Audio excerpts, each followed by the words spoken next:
Hello everyone, আমি তোমাদের Subhajit sir চলে এসেছি আবার একটা নতুন ভিডিও নিয়ে। চলো আমরা এর আগের ভিডিওগুলোতে আগের যে চ্যাপ্টারটা ছিল, কি ছিল আগের চ্যাপ্টারটা? জীবনের প্রবাহমানতা আমরা পুরো শেষ করেছি। লাস্ট ভিডিওতে আমরা জনন পড়েছি। এবার আজকে আমরা যে জিনিসটা নিয়ে আলোচনা করতে যাচ্ছি বা যে জিনিসটা নিয়ে আলোচনা করব সেটা হলো বংশগতি। ঠিক আছে, অনেকদিন বাদে ভিডিও এলো। কার কার মনে অভিযোগ আছে? অনেকেরও মনে অভিযোগ আছে। অ্যাকচুয়ালি একটুখানি ব্যস্ত হয়ে পড়েছিলাম, তাই ভিডিও দিতে পারিনি। যাই হোক, আমরা আজকে বংশগতি পড়বো। ঠিক আছে, চলো ফুল এনার্জি নিয়ে। বংশগতি কথাটার মধ্যে তোমরা কি বুঝতে পারছো? আগে চ্যাপ্টারের নামটাকে আমরা ভাঙবো। ঠিক আছে, বংশগতি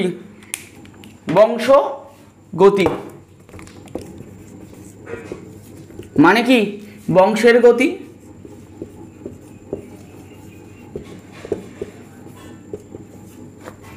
দাদু ঠাকুমা এরা বলে তো যে আমার বংশের প্রদীপ অমুকে, বা আমার বংশের প্রদীপ ও, এরকম ভাবে দাদু ঠাকুমারা সাধারণত বলে থাকে। কথাটা পুরোপুরি কনসেপচুয়াল না যে বংশের প্রদীপ বলতে ছেলেদেরই বোঝানো হবে।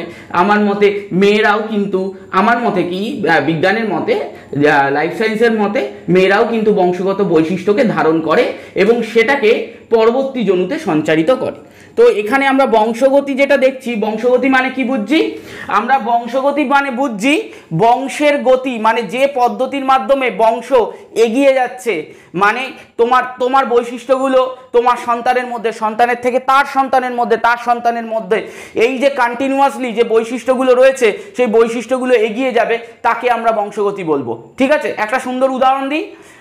তোমাদের অনেককেই, তোমাদের যদি মানে সামনাসামনি জিজ্ঞাসা করতে পারতাম তাহলে দেখতাম তোমাদের অনেকেই কোথা থেকে, মানে কাউকে দেখতে হয়তো বাবার মতন হয়েছে, কাউকে দেখতে মার মতন হয়েছে, আবার কেউ বলতে আমাকে দেখতে আমার ঠাকুমার মতন হয়েছে, কেউ বলতে আমাকে দেখতে আমার ঠাকুরদার মতন হয়েছে।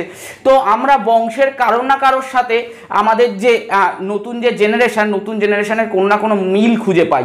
কি জন্য মিল খুঁজে পাই? এই বংশগতির জন্য। কেউ বলবে আমার চোখটা আমার ঠাকুমার মতন হয়েছে, সব পাড়ার লোকজন বলে বা আশপাশে পাড়া প্রতিবেশী সবাই বলে যে এই মেয়েটা পুরো ঠাকুমাকে ফিরে পেয়েছে, বা অনেকে বলে ঠাকুমার পুনর্জন্ম হয়েছে তোমার মধ্যে দিয়ে, হ্যানা ত্যানা। অ্যাকচুয়াল কারণটা কি? আমরা এই চ্যাপ্টারটায় পড়বো যে অ্যাকচুয়ালি কেন বংশের পূর্বপুরুষ তাদের বৈশিষ্ট্যগুলো, বা কেন বা কিভাবে পূর্বপুরুষের যে বৈশিষ্ট্যগুলো সেইগুলো নতুন যে জেনারেশন আসছে, নতুন যে অপত্য জনু আছে তার মধ্যে কিভাবে সঞ্চারিত হয়, এই চ্যাপ্টারটায় আমরা পড়ব। ঠিক আছে, তো এই চ্যাপ্টারটায় আমরা এই জিনিসগুলো নিয়ে পড়ব, এবং এই চ্যাপ্টারটা যখন আমরা পড়ব তখন আমরা প্রচণ্ড কনসেপচুয়ালি বুঝবো চ্যাপ্টারটাকে। আমি বারবার বলছি, এটা এমন একটা চ্যাপ্টার যেটা কিন্তু লাইফ সায়েন্সের আর 5টা চ্যাপ্টারের মতন তুমি মুখস্থ করে মারতে পারবে না। তুমি যদি ভাবো এই চ্যাপ্টারটা তুমি মুখস্থ করে পুরোপুরি সব মিটিয়ে ফেলবে, সব হয়ে যাবে, তাহলে কিন্তু সেটা পসিবল না।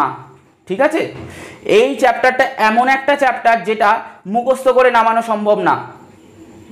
তো এই চ্যাপ্টারটা করার সময় আমরা সব সময় খেয়াল রাখবো যে যাতে প্রতিটা তথ্য, প্রতিটা জিনিস আমরা বুঝতে পারি।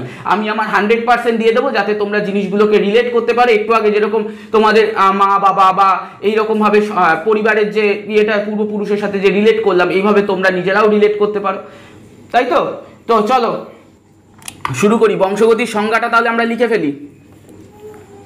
দেখো, এখানে আমরা একটা সুন্দর করে বংশগতির একটা সংজ্ঞা লিখে নিয়েছি। ঠিক আছে, বংশগতির সংজ্ঞাটা কি বলছে? বংশগতির সংজ্ঞা বলছে যে পদ্ধতিতে পিতা মাতা অর্থাৎ জনিত্র জনু মানে কি? যে তোমাকে জন্ম দিচ্ছে, জন্মদাতা, তাকে আমরা জনিত্রী জনু বলছি। ঠিক আছে, তো এই জনিত্র জনুর যে বৈশিষ্ট্যগুলো, পিতা মাতা বা জনিত্র জনুর বৈশিষ্ট্যগুলো পরপর নতুন অপত্যের মধ্যে সঞ্চারিত হচ্ছে, এবং সেটা এই সঞ্চারণটা কিন্তু শুধুমাত্র একটা জনুর মধ্যে সীমাবদ্ধ থাকছে তা না, এক জনু থেকে পরবর্তী জনুতে, তার পরবর্তী জনুতে পরপর সঞ্চালিত হতে থাকছে। এবং এই যে সঞ্চালন, তাকেই আমরা কি বলবো? বংশগতি। একটু আগে যেটা বললাম সেটা আমি ভাষায় রিপ্রেজেন্ট করে দিলাম। বংশগতি কি বা বংশগতির সংজ্ঞা দাও, যদি এরকম কোনো প্রশ্ন আসে তোমরা এইভাবে লিখবে। ঠিক আছে, এবার যদি একটা উদাহরণ তুমি এর সাথে জুড়ে দাও তাহলে জিনিসটা আরো ভালো হয়। উদাহরণ কি বলা যায়? যে ধরো একটা ঘোড়া, মানে একটা ঘোড়া তো আর জন্ম দিতে পারবে না, দুটো ঘোড়া লাগবে, তাই তো, একটা মেল হর্স একটা ফিমেল হর্স। তো একটা ছেলে ঘোড়া একটা মেয়ে ঘোড়া, তো তাদের মধ্যে জনন কার্য সম্পন্ন হওয়ার পর যে নতুন অপত্য জনুটা সৃষ্টি হলো, তাদের মধ্যে আমরা কি পাবো? তাদের মধ্যে আমরা কিছু ছেলে ঘোড়ার বৈশিষ্ট্য পাবো, কিছু মেয়ে ঘোড়ার বৈশিষ্ট্য পাবো। আচ্ছা, আমরা কি নতুন কোনো বৈশিষ্ট্য দেখতে পাই? যারা তোমরা বাড়িতে কিছু মানে পোষ্য আছে, পোষ্য কোনো জীব রয়েছে, বিড়াল কুকুর বা সামথিং এলস, যারা এরকম বাচ্চা হওয়ার দেখেছো, তারা কি দেখেছো যে মা আর বাবা যে রয়েছে তাদের মতন পুরো সেম টু সেম ক্যারেক্টারই অপত্যের মধ্যে এসছে? মনে হয় তোমরা দেখোনি, কিংবা ভালো করে যদি নাও দেখে থাকো, ভালো করে ফলো করে দেখবে, এটা কিন্তু পুরোপুরি সেম টু সেম আসে না। ঠিক আছে, সেম টু সেম না আসার পিছনে কিছু কারণ আছে, সেগুলো আমরা একটু বাদে আলোচনা করব। এখন আমরা দেখে নেব, কি দেখে নেব? এখন আমরা দেখে নেব হচ্ছে বংশগতির জনককে। প্রশ্নটা ভেরি ভেরি ভেরি ইম্পর্টেন্ট, ধরো এসে গেছে পরীক্ষায় এমন একটা প্রশ্ন। কি নাম? বংশগতির জনক। ভদ্রলোকের নাম কি? ভদ্রলোকের নাম হচ্ছে গ্রেগর জোহান মেন্ডেল।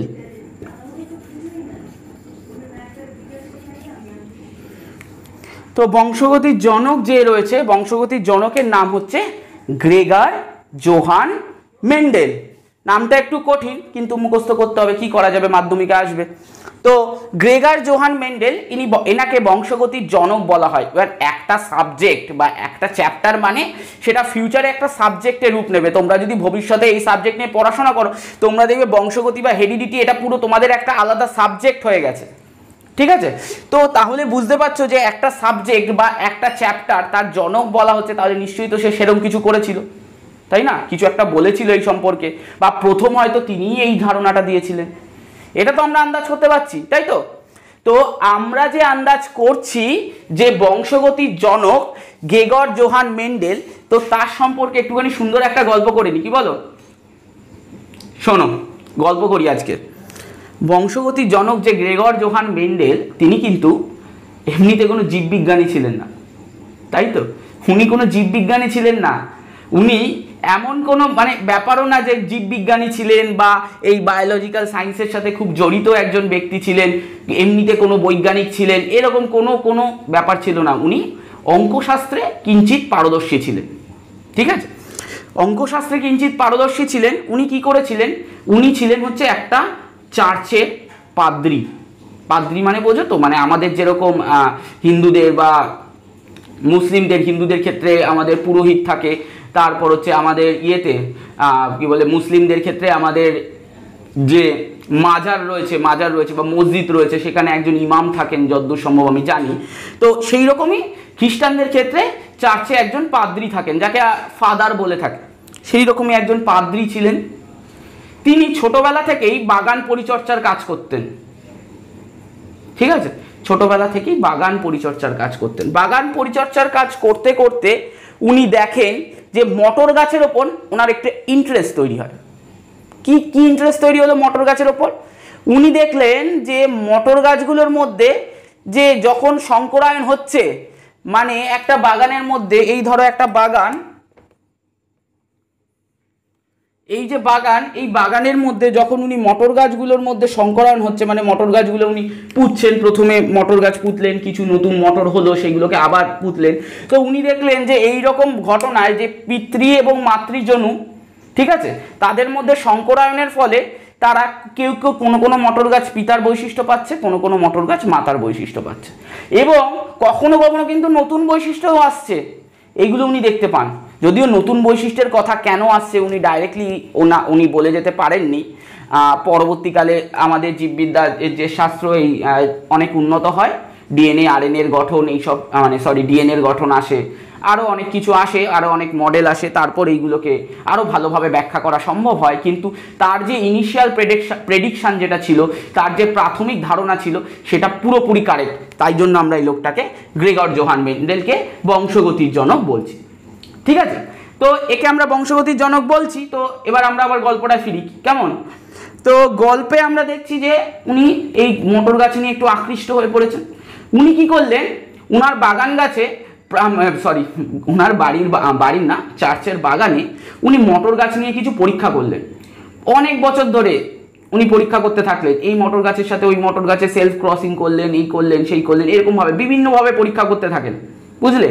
মানে পরীক্ষা, প্রচুর প্রচুর পরীক্ষা, বলতে গেলে মানে প্রায় গোটা জীবনই উনি এই পরীক্ষা করে গেছেন। তো পরীক্ষা করে উনি কি করলেন, সমস্ত পরীক্ষালব্ধ যে তথ্য সেগুলোকে একটা চার্টের মধ্যে রিপ্রেজেন্ট করলেন, এবং রিপ্রেজেন্ট করে মানে দুটো সূত্র আকারে সেটাকে প্রকাশ করলেন।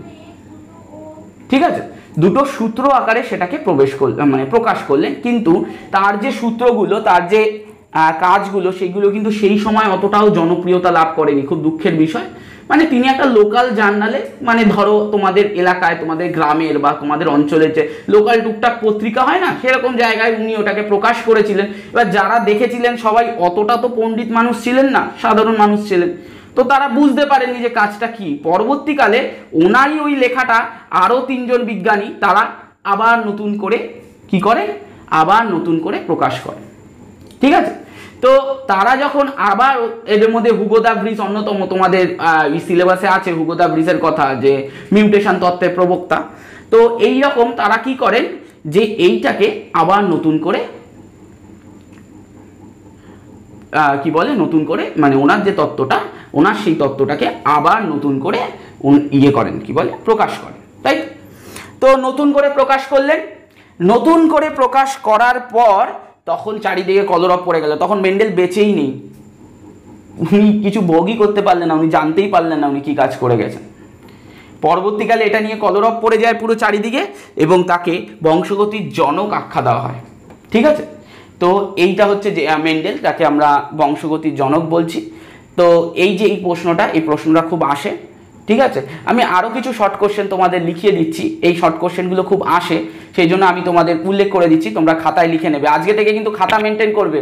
কজন তোমরা, আমি রোজ পই করে বলি খাতা মেনটেন করতে, কজন তোমরা করো আমার একটু সন্দেহ আছে, যদিও তোমরা অনেকেই খুব ভালো ছেলে, ভালো মেয়ে, তো তোমরা হয়তো পড়াশোনাটা খুব ভালোভাবেই করো। আমরা কোনো দিন দেখা করতে পারিনি, সামনাসামনি দেখিনি তোমাদের। তো যাই হোক, বংশগতির জনক লিখে নাও। আরও কিছু শর্ট কোশ্চেন আমি লিখিয়ে দিচ্ছি, সেইগুলো লিখে নাও। ঠিক আছে, তো এবার আমরা শর্ট কোশ্চেনগুলো দেখে নিই, যে শর্ট কোশ্চেনগুলো খুবই গুরুত্বপূর্ণ। প্রথম হচ্ছে বংশগতির জনক, আগেই বললাম গ্রেগর জোহান মেন্ডেল। এবার হচ্ছে জিন কথাটি প্রথম কে প্রবর্তন করেন। টেস্ট পেপার তোমরা সলভ করতে যাবে, পাতায় পাতায় প্রশ্নটা পাবে। কি বলছে, জিন কথাটি প্রথম কে প্রবর্তন করেন। জিন কথাটি প্রথম প্রবর্তন যিনি করেন তিনি হচ্ছেন আমার একজন বোটানিস্ট বা উদ্ভিদ বিজ্ঞানী জোহানসন। জেনেটিক্স কথাটি প্রথম চয়ন করেন কে, উইলিয়াম বেটিসন। ঠিক আছে, আর হচ্ছে মানুষের মোট জিন সংখ্যা প্রায় 30,000, মানে মানুষের শরীরে মোট যে জিন সংখ্যা প্রায় 30,000, তাই তো? তো আর হচ্ছে 1 নম্বর ক্রোমোজোমে জিন কত আছে, 2968টি, খুব ভালো করে মনে রাখতে হবে। আর ওয়াই ক্রোমোজোমে জিন সংখ্যা কত আছে, মাত্র 231। ঠিক আছে, ওয়াই ক্রোমোজোম সব থেকে ছোট ক্রোমোজোম, ওটার মধ্যে লিঙ্গ নির্ধারণ ছাড়া তেমন কোনো কাজই হয় না বলতে গেলে। যেসব প্রোটিনগুলো তৈরি হয় ওয়াই ক্রোমোজোমে উপস্থিত জিন থেকে, সেইগুলো শুধুমাত্র কি করে, আমাদের লিঙ্গ নির্ধারণে সহায়তা করে। ঠিক আছে, তো এই ওয়াই ক্রোমোজোমের জিন সংখ্যা আমার দাঁড়ালো মাত্র 231টি। তো এখানে ওয়াই ক্রোমোজোম যেহেতু সব থেকে ছোট জিন, তাই তার মানে হচ্ছে তার যে এক্সপ্রেসিভ ক্যারেক্টারটা সব থেকে কম হয়। এরপর আমরা যেদিকে এগোবো, এরপর আমরা কিছু বংশগতি সংক্রান্ত কিছু সংজ্ঞা পড়ব। ঠিক আছে, মানে যে সংজ্ঞাগুলো না পড়লে বংশগতিটা একটুখানি পড়ার চাপ হবে বা বংশগতিটা বোঝা চাপ হবে, সেই ধরনের কিছু সংজ্ঞা পড়ব। ঠিক আছে, চলো শুরু করি। কার কার ঘুম পাচ্ছে, কার কার ঘুম পাচ্ছে কমেন্টে বলো। কারো ঘুম পাচ্ছে না তো? চলো একটা নতুন মজার গল্প বলবো। চলো আজকে পুরো গল্পে গল্পে পড়া হবে, পুরো গল্প গল্প গল্প। বংশগতি বা জেনেটিক্স শুধু গল্প, আর কিচ্ছু নেই এর মধ্যে। শুধু ভালো করে গল্পগুলো বুঝতে হবে, এমনি পেরে যাবে। তো প্রথম একটু আগে আমি ভেজালাম, কি নিয়ে ভেজালাম, জিন নিয়ে ভেজালাম। এবার তো সবার মাথায় ঘুরছে, আরে জিনটা কি ভাই, জিন কি ভাই, স্যার তো বললো না, জিন তো বইতেও খুঁজে পাচ্ছি না। তো চলো জিনটার সংজ্ঞাটা দেখিনি, কি বলো? জিন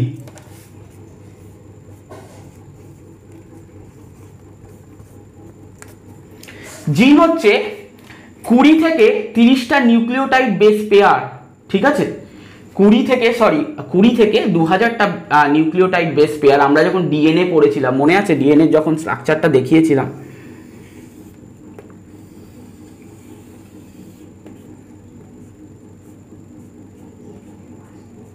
এরকমভাবে এর মধ্যে অ্যাডেনিন, থাইমিন এরকম ছিল, গুয়ানিন, সাইটোসিন এরকম ছিল। এই পাশে যে নিউক্লিওটাইডগুলো ছিল, নিউক্লিওটাইডগুলো সব পরপর এরকমভাবে জুড়ে ছিল। তো এইরকমভাবে বলছে যে 20 থেকে 2000টা নিউক্লিওটাইড বেস পেয়ার। এই জিন বা ডিএনএর কাজ হচ্ছে কি? এমআরএনএ তৈরি করা, এমআরএনএ থেকে প্রোটিন তৈরি করা। তো 20 থেকে 2000টা বেস পেয়ার, 200 লিখে ফেললাম আমি।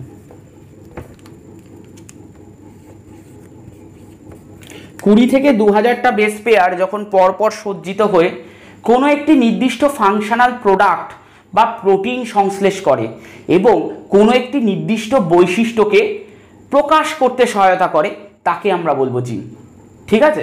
যদিও তার ব্যতিক্রম আছে। তোমরা যখন 12-এ উঠবে, 12-এ উঠে যখন পড়বে, তখন দেখবে যে এমনও হচ্ছে যে একটা জিন অনেকগুলো তোমার বৈশিষ্ট্যকে প্রকাশ করতে সাহায্য করছে, বা অনেকগুলো বৈশিষ্ট্য একটা জিনের দ্বারা প্রকাশিত হচ্ছে, ঠিক আছে? এরকম অনেক ব্যতিক্রমী ঘটনা দেখবে, কিন্তু বেসিক ধারণাটা এটাই। কি দেখছি আমরা? 20 থেকে 2000টা বেস পেয়ার নিয়ে গঠিত নিউক্লিওটাইডের যে সিকোয়েন্স বা নিউক্লিওটাইডের সজ্জা, যে বিশেষ সজ্জা কি করে? বিশেষ সজ্জা একটি নির্দিষ্ট প্রোটিন বা পলিপেপটাইড বা এনজাইম সংশ্লেষের মাধ্যমে আমাদের কোনো শারীরবৃত্তীয় ক্রিয়া বা শারীরবৃত্তীয় কোনো বৈশিষ্ট্যকে, বাহ্যিক কোনো বৈশিষ্ট্য, কোনো একটি নির্দিষ্ট বৈশিষ্ট্যকে প্রকাশ করতে সাহায্য করে, তাকে আমরা জিন বলি। চলো জিনের সংজ্ঞাটা একটু ভালো করে লিখে নিই, কি বলো? আমরা চলে এলাম জিনের সংজ্ঞায়। তো জিনের সংজ্ঞা কি? জিন হলো বংশগতির একক, ঠিক আছে? জিন হলো বংশগতির একক, মানে আমরা ওই জীবদেহে গঠনগত কার্যগত একক পড়েছিলাম, কোষ বা সেল, তেমনি বংশগতির একক হলো জিন। এই যে জিন একটু আগে যে দেখালাম একটা ডিএনএর অংশ, যে ডিএনএর অংশের মধ্যে কিছু নিউক্লিওটাইড থাকে, এখানে লেখা আছে, তথ্যে লেখা আছে 20 থেকে 2000 খানা, এখানে আমি আবার একটা শূন্য বেশি দিয়ে 2000 খানা বেস পেয়ার নিয়ে গঠিত। এই তথ্যটা অন্য বইতে আবার অন্যরকমও কিছু থাকতে পারে, তোমরা সেই অনুযায়ী একটুখানি লিখে নিও ব্যাপারটা। যদি অ্যাভয়েড করতে চাও অ্যাভয়েডও করতে পারো, তার কারণ হচ্ছে এই তথ্যটা তো বিভিন্ন জায়গায় বিভিন্ন রকম থাকে, তাই কেটে দিতে পারে, তো এটা অ্যাভয়েড করতে পারো। তো এই যে কিছু সংখ্যক বেস পেয়ার নিয়ে গঠিত যে অংশটা কোনো একটা নির্দিষ্ট ফাংশনাল প্রোডাক্ট, ফাংশনাল প্রোডাক্ট মানে কি? মানে কোনো একটা বস্তু যার কোনো ফাংশন রয়েছে, যে কোনো কার্য সম্পন্ন করে, সেরকম কোনো কিছু সংশ্লেষের মাধ্যমে প্রজাতির বৈশিষ্ট্যগত কোনো কিছু নিয়ন্ত্রণ করে, প্রজাতির কোনো একটা নির্দিষ্ট বৈশিষ্ট্যকে নিয়ন্ত্রণ করে, তখন তাকে আমরা বলি জীব, ঠিক আছে? মানে এখানে ধরো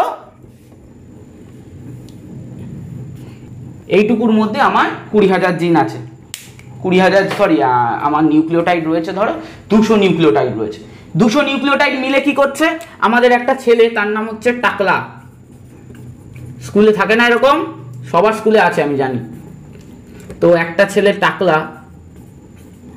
সেই টাকলার মাথায় যে চুল নেই, সেই যে ক্যারেক্টারটা দেখা যাচ্ছে টাকলার মাথায় এরকম 3-4টে চুল, এটা তার বংশগত বৈশিষ্ট্য। এই একদম কেউ কিন্তু কাউকে টাকলা বলে এরকম খচাবে না, কারণ যদি মাথায় চুল কম থাকে বা কোনো এরকম কিছু থেকে থাকে, তোমরা কিন্তু এই দুষ্টুমিগুলো করো প্রচুর। তো এখানে কি থাকে? এটা কিন্তু ওর দোষ না, এটা ওর বংশগত বৈশিষ্ট্য। ওই যে ওর যে জিনগুলো রয়েছে, এই জিনের মাধ্যমে এই বৈশিষ্ট্যটা প্রকাশ পাচ্ছে। তাহলে বলবি স্যার, তাহলে আমাদের কেন এরকম বৈশিষ্ট্য প্রকাশ পাচ্ছে না? তো জিনের সবার ক্ষেত্রে মানে জিনের গঠনটা যেটা রয়েছে সবার ক্ষেত্রে সমান হয় না, বা জিনের যে এই রকম সিকোয়েন্স সবার ক্ষেত্রে সমান হয় না। সেই জন্য এই সিকোয়েন্সের জন্যই কোনো বৈশিষ্ট্য কি হয়? প্রকাশ পায় কারোর মধ্যে, আবার কোনো বৈশিষ্ট্য কারোর মধ্যে সুপ্ত অবস্থায় থাকে, ঠিক আছে? তো এই যে আমাদের যে টাকলা, তার মাথায় যে অল্প অল্প চুল, আমাদের মতো এত ঘন চুল নেই, তার জন্য যে দেখা গেল যে 200টা নিউক্লিওটাইড যায়। কি করছে? 200টা নিউক্লিওটাইড মিলিয়ে দুটো প্রোটিন বানাচ্ছে, যে প্রোটিনটা কি করছে? চুল হওয়ার জন্য, আমি উদাহরণ দিচ্ছি, সত্যিকারে এমন কোনো প্রোটিন আছে কিনা আমার সিওরিটি নেই, আমার দেখতে হবে। তো কি করছে তারা এই যে চুল গজানোটাকে আটকাচ্ছে, চুল গজানোটা আটকাচ্ছে, সেই জন্য এই ছেলেটা বেচারা টাকলা হয়ে গেল, তাই তো? এই ছেলেটা বেচারা টাকলা হয়ে গেল। তো টাকলা হয়ে গেল যখন, তার মানে কি? বৈশিষ্ট্যগুলো অনেকটাই কম, মানে বৈশিষ্ট্যগুলো প্রকাশ পাচ্ছে না, বা তোর হচ্ছে যেটা যে চুলের যে বৈশিষ্ট্যগুলো যেগুলো রয়েছে সেই চুলের বৈশিষ্ট্যগুলো আসছে না, তো তাহলে এটাকে আমরা জিন বলবো। ঠিক আছে, যখন একসাথে অনেকগুলো নিউক্লিওটাইড একসাথে হয়ে কোনো একটা প্রোটিন সংশ্লেষের মাধ্যমে কোনো একটা বাহ্যিক বৈশিষ্ট্য টাকলার টাক এইরকম কোনো কিছুকে নিয়ন্ত্রণ করবে, তখন আমরা তাকে কি বলবো? তাকে বলবো জিন। ঠিক আছে, জিন হয়ে গেছে, চলো পরে যাই। জিন হয়ে গেল। এরপর আমাদের বইটা যদি দেখো তুমি, তাহলে আমাদের বইতে এরপর আরও দুটো সংজ্ঞা আছে, একটা হচ্ছে প্রকরণ আর একটা হচ্ছে মিউটেশন। ঠিক আছে, চলো একটা উদাহরণ নিই। উদাহরণ নিলাম হচ্ছে, এখানে ধরো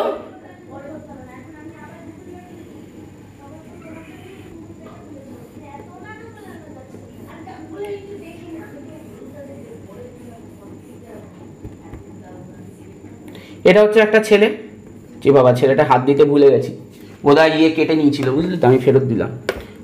সিনেমাটার নামটা কি ছিল যেন? গাব্বার তেরা হাত দে দে মুঝে ঠাকুর, ওরকম। ছেলেটার হাতটা ছিল না, আমি ফেরত দিলাম। তো এরপর কি আছে? আরেকটা মেয়ে আছে, মানে নিশ্চয়ই চুলটা এরকম থাকবে। তো এখানে ছেলে আর মেয়ে, এবার কি হলো? এদের সাথে দেখা হলো একদিন, ভালোবাসা হলো, বিয়ে হলো। বিয়ে হলে কি হবে? হ্যাঁ, যেটা ভাবছিস সেটাই হবে। এদেরও একটা নান্নাসা পুন্নাসা একটা ছোট্ট বাচ্চা হলো। ঠিক আছে, একটা বাচ্চা হলো। বাচ্চাটা কি হলো? মেয়ে হলো। এবার দেখলাম যে চুলের রং বাবার ছিল হচ্ছে এরকম কালো,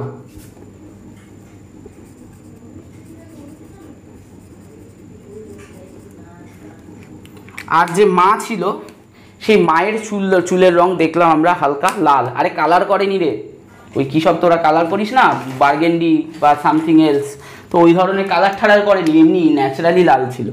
ধরে নি আমি লাল করে দিলাম এটাকে। এবার বল মেয়েটার চুলটা কীরকম হবে? জানি তোদের মধ্যে অনেকে অনেক কিছু বলছিস, কারণ মনে হচ্ছে এই দিকটা লাল হবে স্যার, এই দিকটা কালো হবে, কারো বলছে যে পুরোটাই কালো হবে, কেউ বলছে পুরোটাই লাল হবে, কেউ বলছে লাল কালো মিশিয়ে দেবো। তো যাই হোক, এইরকম অনেক কিছুই ঘটতে পারে, তাই তো? তোদের সবার ধারণা ঠিক, এরকম অনেক কিছুই ঘটতে পারে। আমি একটা তার মধ্যে উদাহরণ নিয়ে নিলাম, ধরে নিলাম পুরোটাই কালো হয়ে গেল।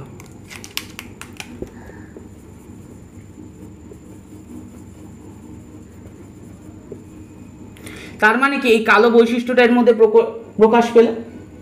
এবার তুই দেখলি এমন একজনকে এরকম দেখলি যে যার ক্ষেত্রে কালারটা যেটা তৈরি হয়েছে চুলের কালার, সেটা কালো আর লালের মিশ্রণ। কিছু কিছু ক্ষেত্রে এরকমও হয় যে চুলের রংটা সেটা একটুখানি কালো, মার মতো হয়তো অতটা কালো পায়নি, কিন্তু ব্রাউনিশ হয়ে গেছে তার চুলটা, এরকম ধর বৈশিষ্ট্য তুই দেখতে পেলি। তো এইরকম বৈশিষ্ট্য যদি দেখতে পাস তাহলে কি হবে? এইরকম বৈশিষ্ট্য যদি দেখতে পাস তার মানে কি? নিশ্চয়ই তাহলে বৈশিষ্ট্যগুলোর মধ্যে যে প্রকাশ পাচ্ছে পরবর্তী জনিতে সঞ্চারিত হচ্ছে, গিয়ে তারপর মিলেমিশে খিচুড়ি হয়ে যাচ্ছে। ওই খিচুড়ি বানানোর প্রক্রিয়াটা, তার নাম হচ্ছে প্রকরণ। ঠিক আছে, প্রকরণ কি? প্রকরণ হচ্ছে এমন একটি প্রক্রিয়া যার মাধ্যমে কি হয়, যার মাধ্যমে আমাদের জিনের মধ্যে পরিবেশের প্রভাবজনিত কারণে জীবের চারিত্রিক বৈশিষ্ট্যগত পার্থক্য লক্ষ্য করা যায়। ঠিক আছে, মানে এই যে জিনের মধ্যে কি হয়, এই দুটো যে জীবের মধ্যে যে তোর হচ্ছে সংকরায়ন ঘটে যে নতুন অপত্য জীব তৈরি হয়েছে, তাদের মধ্যে আমরা বৈশিষ্ট্যগত কিছু পার্থক্য দেখতে পাবো। এর মার মতনও হয়নি, বাবার মতনও হয়নি, এর মধ্যে একটা নতুন বৈশিষ্ট্যের আবির্ভাব ঘটেছে। এই যে নতুন বৈশিষ্ট্যের আবির্ভাব, এটাই কিন্তু প্রকরণ। আমরা পরের যে চ্যাপ্টার আমাদের রয়েছে অভিব্যক্তি অভিযোজন, যে ওই চ্যাপ্টারে দেখবো এইভাবে এই নতুন নতুন বৈশিষ্ট্যের আগমনই কিন্তু আমাদের পরিবর্তিত পরিবেশে ঝড় ঝঞ্ঝা, সবসময় প্রকৃতির পরিবেশ বদলাচ্ছে। ভাব, আগে ধর সুন্দরবনের দিকে যারা থাকিস, ওই দিকে আগে একটা কি দ্বীপটার নামটা মনে পড়ছে না আমার, ঘোড়ামারা দ্বীপ, ওই দ্বীপটা ছিল কিন্তু আগে, এখন কিন্তু প্রায় ওইখানে প্রায় জল ঢুকে গেছে, মানে পুরো আর দ্বীপটার তেমন অস্তিত্ব নেই, খুব অল্প জায়গা রয়েছে আর কি তার মধ্যে। তাহলে বুঝতে পারছিস পরিবেশ কিভাবে পরিবর্তিত হচ্ছে। তাহলে কি তাও যদি তুই ঘোড়ামারা দ্বীপে গিয়েও দেখিস যেটুকু স্থলভূমি রয়েছে তার মধ্যেও কিন্তু তুই কিছু গাছ বা কিছু উদ্ভিদ প্রাণী দেখতে পাবি, মানে মানুষ হয়তো থাকে না সেখানে, তো তাহলে উদ্ভিদ আর প্রাণী দেখতে পাবি। তো তাহলে আমরা কি দেখছি, তাহলে আমরা দেখছি যে ওই যে পরিবর্তিত পরিবেশ তার মধ্যেও কিন্তু কেউ না কেউ মানিয়ে নিয়েছে। কে মানিয়ে নিয়েছে? যার এই প্রকরণ ভালো, যে এই রকম বৈশিষ্ট্যগুলোকে বেশি বেশি মিক্স আপ করতে পেরেছে, এবং বৈশিষ্ট্যগুলো যদি মিক্স আপ করে তাহলে যে নতুন অপত্য তৈরি হবে, সেই অপত্যর মধ্যে কিন্তু অনেক বেশি আমরা নতুন ক্যারেক্টার পাবো। আর প্রকৃতি কাকে অ্যাকসেপ্ট করে, নতুনকে না পুরনোকে? আরে তুই কাকে অ্যাকসেপ্ট করিস বল না? তুই পুজোর সময় গেলি, তুই বা তোরা একজন তো না, তোরা পুজোর সময় জামা কিনতে গেলি, ঠিক আছে? তুই কোন জামাটা কিনবি বল? পুরোনো ধারদারে আমাদের সময়কার সেই জামা টি শার্ট এরকম, নাকি নতুন ধরনের জিন্স ফিন্স কিনবি যার মধ্যে স্ট্রাইপ দেওয়া থাকবে এরকম ফাটা ফাটা? জানিস তোদের মধ্যে অনেকেই পড়িস, অনেক আবার পড়েও না, মা বাবা মারবে ভয় পায়। যাই হোক, তাহলে কি তুই নতুনটা কিনবি? নতুন যে বৈশিষ্ট্য, নতুন যে ডিজাইন, নতুন ডিজাইনের জিনিস কিনবি। তুই প্রকৃতিও কিন্তু নতুন নতুন ডিজাইন পছন্দ করে। পুরনো যদি ধ্যার জিনিস হয় ও প্রকৃতি সরিয়ে দেবে তাকে, প্রকৃতিই তাকে বাঁচতে দেবে না। প্রকরণ যার আছে পরিবেশে সে টিকে থাকবে, যার নেই সে খাল্লাস। খাল্লাস মানে মরে যাবে না, মানে তার যে বৈশিষ্ট্যগুলো বা তার যে অপত্য জনুগুলো প্রকৃতিতে টিকে থাকার সম্ভাবনা কম। ঠিক আছে, চল এবার হচ্ছে মিউটেশন। মিউটেশন কি জিনিস? মিউটেশন হচ্ছে কোনো জীবের মধ্যে যদি হঠাৎ আকস্মিক পরিবর্তন আসে, জিনের মধ্যে। কিরকম হলো? এই ধর জিন ছিল, এই ধর একটা ডিএনএ ছিল, এর মধ্যে ধর সিকোয়েন্স ছিল ATGC এরকম সিকোয়েন্স ছিল। হঠাৎ করে ইউভি রে এলো। ইউভি রে কোথায় থাকে জানিস তো? ওই যে আমাদের বায়ুমণ্ডলে তোমার ওজোন স্তর আটকাচ্ছে ইউভি রেকে। ভূগোলে তোরা পড়েছিস বায়ুমণ্ডলে যে ওজোন স্তর আছে সেই ইউভি রেকে আটকায়। তো যদি ওজোন স্তরে ফুটো হয়ে যায় ইউভি রে ঢুকে পড়বে। কিংবা আমরা অনেক ফ্যাক্টরিতে বা অনেক কাজে আমরা যখন কলেজে ল্যাবে কাজ করেছি তখন আমরা ইউভি রে নিয়ে কাজ করেছি অনেক ক্ষেত্রে, ব্যাকটেরিয়া ধ্বংস করার জন্য।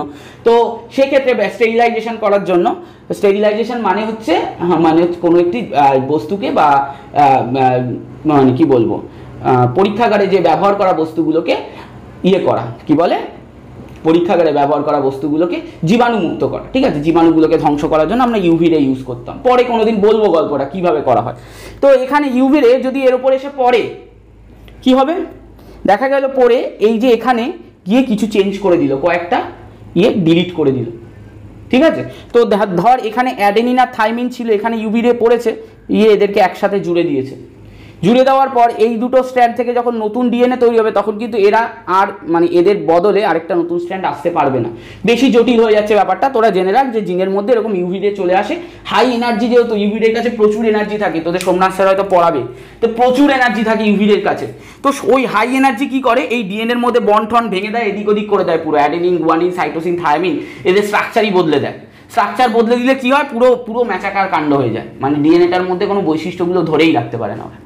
আর যখন ধরে রাখতে পারে না, হঠাৎ আকস্মিক যখন পরিবর্তন হয়ে যায় তখন কি হয়ে যায়, এই ধর এখানে ছিল ATGC ছিল, এখানে হঠাৎ করে ও একটা জি ঢুকে গেল কোনোভাবে মিউটেশনের ফলে।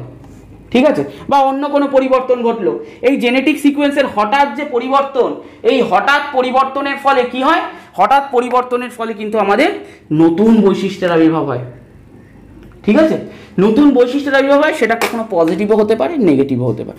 বেশিরভাগ ক্ষেত্রেই এই যে আমাদের মিউটেশনের ফলে সৃষ্ট বৈশিষ্ট্যগুলো নেগেটিভ হয়, বুঝলি? মানে বেশিরভাগের ক্ষেত্রে নেগেটিভ হয়, কিন্তু কোনো কোনো ক্ষেত্রে পজিটিভ হয়। এবার নেগেটিভ পজিটিভ মানে কি? নেগেটিভ মানে হচ্ছে ঋণাত্মক ধর্মী, মানে ক্ষতিকর, আর পজিটিভ মানে হচ্ছে ধনাত্মক ধর্মী বা উপকারী। বেশিরভাগ ক্ষেত্রে আমাদের ক্ষেত্রে আমরা দেখি যে নেগেটিভই হয়, কিন্তু কখনো কখনো উপকারী হয়, যা কি করে প্রজাতিকে নতুন ভেদ বা প্রকরণ দেয় বা নতুন বৈশিষ্ট্য দেয়, এবং নতুন বৈশিষ্ট্যের মাধ্যমে প্রজাতি এই যে আমাদের যে পরিবর্তিত পরিবেশে অনেক অনেক ভালোভাবে টিকে থাকতে পারে। ঠিক আছে, নতুন বৈশিষ্ট্য আনতে হবে কিন্তু আমাদের মধ্যে কোনো না কোনো ভাবে। এই যে তোদের যে এই যে বংশগতি পড়াচ্ছি, নতুন বৈশিষ্ট্য নিয়ে বললাম যে প্রকরণ মানে নতুন বৈশিষ্ট্যের আবির্ভাব, তাহলে তোদের নিজেদের মধ্যে এরকম নতুন বৈশিষ্ট্য নিয়ে আসতে হবে। নিয়ে আসতে পারলে আগে যা জানতিস তার থেকে এখন নতুন জানতে হবে, আরও নতুন কিছু জানতে হবে। পাইথন, জাভা, হ্যানা ত্যানা, কম্পিউটারে কত কিছু আছে সব শিখতে হবে। আমরা কিন্তু জানি না ভাই, আমি জানি না, সত্যি কথা বলছি আমি জানি না, কিন্তু তোদের শিখতে হবে, জানতে হবে। নতুন বৈশিষ্ট্য যত নিয়ে আসবি পরিবর্তিত পরিবেশে টিকে থাকার প্রবণতা কিন্তু তত বাড়বে, তত ভালোভাবে টিকে থাকতে পারবি। চল তাহলে এবার আমরা প্রকরণ মিউটেশন শেষ করলাম, এরপর আরও কিছু সংজ্ঞা পড়বো, ঠিক আছে? তো আমরা এর আগে কি দেখলাম? আমরা এর আগে বংশগতি কি সেই জিনিসটা দেখলাম। তারপর আমরা কি দেখলাম? তারপর আমরা প্রকরণ কি দেখলাম। তো এখন আমরা যে জিনিসটা নিয়ে আলোচনা করব সেটা হচ্ছে বংশগতি সংক্রান্ত কিছু গুরুত্বপূর্ণ শব্দের ব্যাখ্যা। আমি বলেছি এই চ্যাপ্টারটা পুরোপুরি কিন্তু আমাদের কি থিওরিটিক্যাল বেসড যে চ্যাপ্টার, যে লাইফ সায়েন্সের অন্যান্য চ্যাপ্টার যেরকম তোমরা মুখস্থ করো সেরকমভাবে করলে হবে না, এই চ্যাপ্টারটাকে বুঝতে হবে। না বুঝলে কিন্তু এখন যেরকম ধরনের কোশ্চেন মাধ্যমিকে আসছে তাতে কিন্তু সেই ধরনের প্রশ্নগুলো অ্যান্সার করা একটু চাপ হবে, ঠিক আছে? তো তার জন্য আমি বলছি প্রতিটা যে এই সংজ্ঞাগুলো প্রথমে আগে আমাদের বুঝতে হবে যে ব্যাপারটা কি বলতে চাইছে। কারণ এই প্রতিটা টার্ম এর পরে যখন আমি পড়াবো এক সংকর জনন, দ্বিসংকর জনন, এইরকম যখন এই জিনিসগুলো আমি পড়াবো প্রতিটা টার্ম কিন্তু আমাদের উল্লেখ করা হবে, ঠিক আছে? প্রতিটা টার্ম উল্লেখ করা হবে, তাই প্রতিটা টার্মে কি বোঝাতে চাইছে সেটা আগে আমরা একটুখানি সামারাইজড করে নিই। চলো, তো প্রথমে যেটা পাচ্ছি আমরা বৈশিষ্ট্য বা প্রলক্ষণ বা ট্রেট। বৈশিষ্ট্য মানে কি? ক্যারেক্টারিস্টিক্স, তাই তো? ধরো একটা গাছ, মেন্ডেলকে নিয়ে কথা বলছি আমরা, ধরো এরকম মটর গাছ,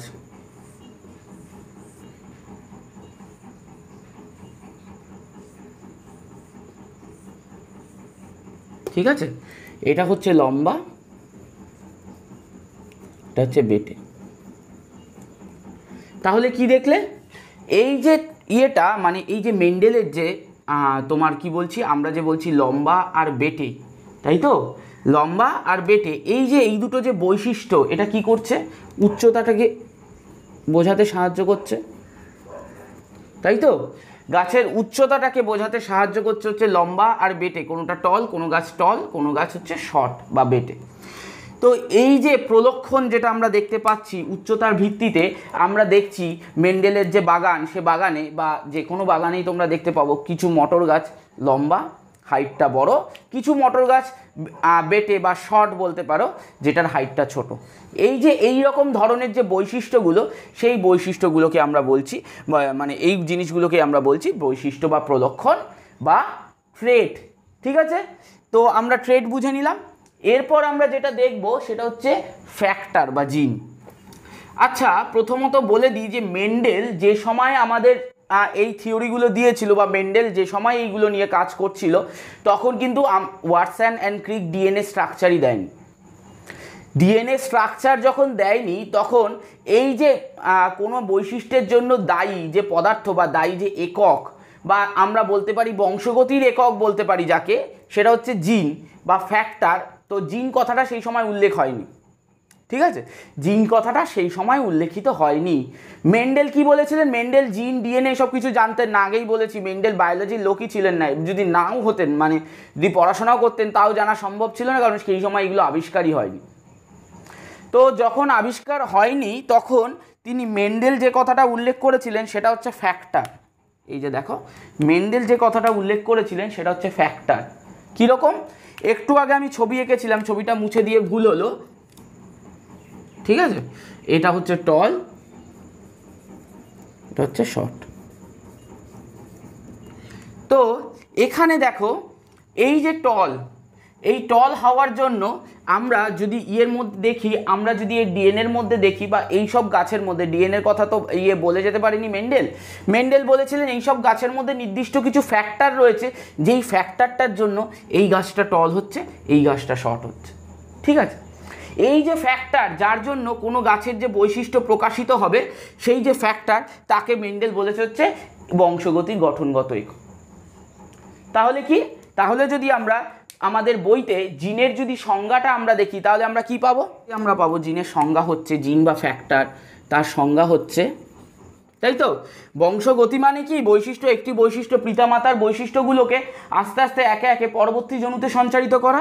এখানে ফ্যাক্টর হচ্ছে বংশগতির গঠনগত একক, মানে সেই বৈশিষ্ট্য নির্ধারণকারী সেই যে পদার্থ বা বস্তু যা কী করছে ওই বৈশিষ্ট্যগুলোকে নির্ধারণ করছে এবং তাকে পরবর্তী প্রজন্মে পাঠিয়ে দিতে সাহায্য করছে, ঠিক আছে? এই যে যেমন এখানে দেখালাম আমরা এই টল বা শর্ট, এর জন্য দায়ী যে বৈশিষ্ট্যগুলো বা দায়ী যে পদার্থগুলো সেইগুলোকে আমরা ফ্যাক্টর বলি, ঠিক আছে? সেটাই হচ্ছে জিন বা ফ্যাক্টর। এবার যদি আমরা জিনের একটু আধুনিক সংজ্ঞা মানে মেন্ডেলকে পেরিয়ে আসি, মেন্ডেলকে পেরিয়ে আসি মানে কি, মানে মেন্ডেল যা ধারণাগুলো দিয়েছিল সেই ধারণা থেকে একটু সামনের দিকে এগিয়ে আসি, তাহলে আমরা জিনের একটা আধুনিক সংজ্ঞা দিতে পারি। চলো জিনের আধুনিক সংজ্ঞাটা একটু লিখে নিই। জিনের আধুনিক সংখ্যায় কি দেখছি, ডিএনএর ওপর অবস্থিত, ঠিক আছে, মানে এরকম ছোট্ট একটা ডিএনএ আমি ওপরে এঁকে নিই,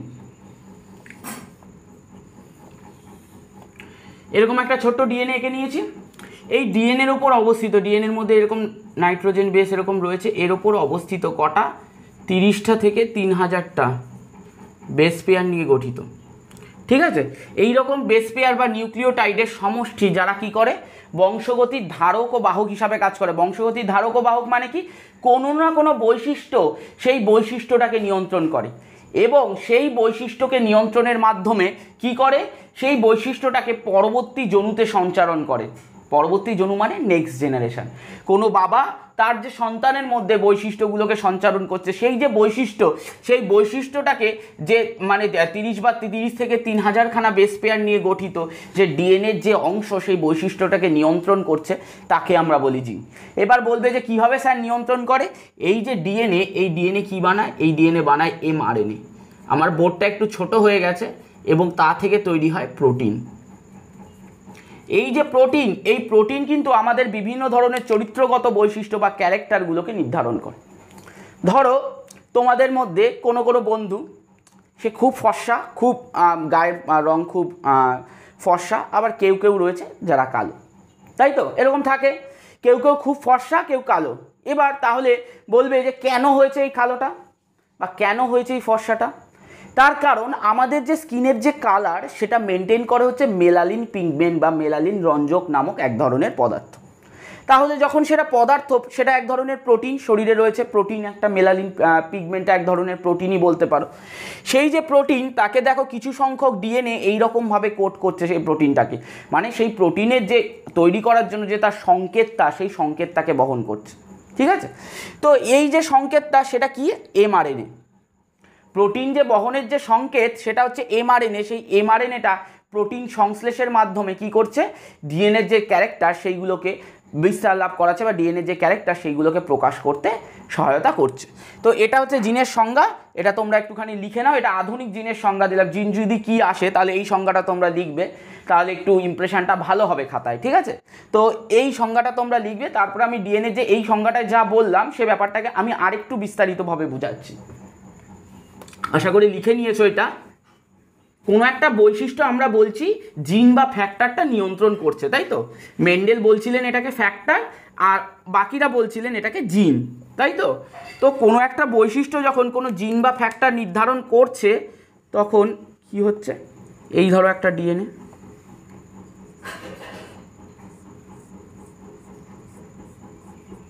এই ডিএনএর মধ্যে ধরো এইটুকু অংশ, ঠিক আছে। এইটুকু অংশ কি তৈরি করবে, প্রথমে এমআরএনএ তৈরি করবে,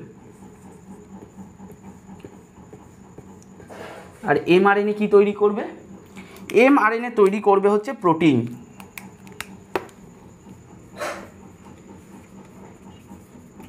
এই যে প্রোটিনটা তৈরি করলো এমআরএনএ, এই প্রোটিনটা কি হবে, এই প্রোটিনটা আমাদের দেহের কোনো রকম বাহ্যিক যে বৈশিষ্ট্য, যেটা বললাম স্কিন কালার হতে পারে, টল শর্ট হতে পারে, হেয়ার আউটগ্রোথ হতে পারে, এইরকম বাহ্যিক বৈশিষ্ট্যগুলো, ক্যারেক্টারসগুলোকে নিয়ন্ত্রণ করবে।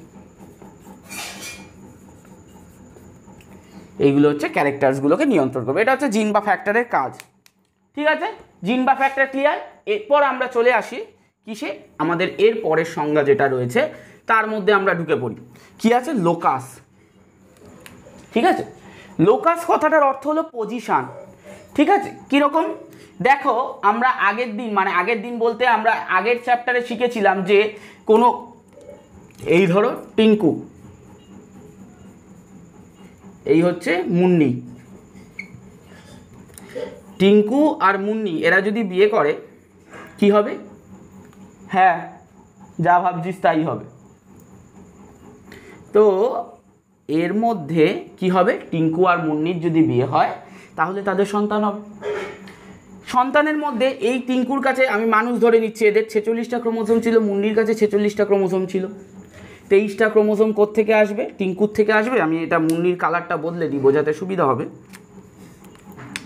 মুন্নির 46টা, আরও 23টা ক্রোমোসোম আমার এখান থেকে এইভাবে তৈরি হলো। ঠিক আছে, সরি এটা মানে যদি গ্যামেট হয় টিঙ্কুর, তাহলে গ্যামেটের মধ্যে কিন্তু 23টা ক্রোমোজোম থাকবে, গ্যামেটের মধ্যে 23টা ক্রোমোজোম থাকবে যদি 23 গ্যামেট হয়। আর মুন্নির ক্ষেত্রে এখানেও গ্যামেটের মধ্যে 23টা ক্রোমোজোম থাকবে, দুটো মিলে এইরকম একটা জাইগোট তৈরি করবে।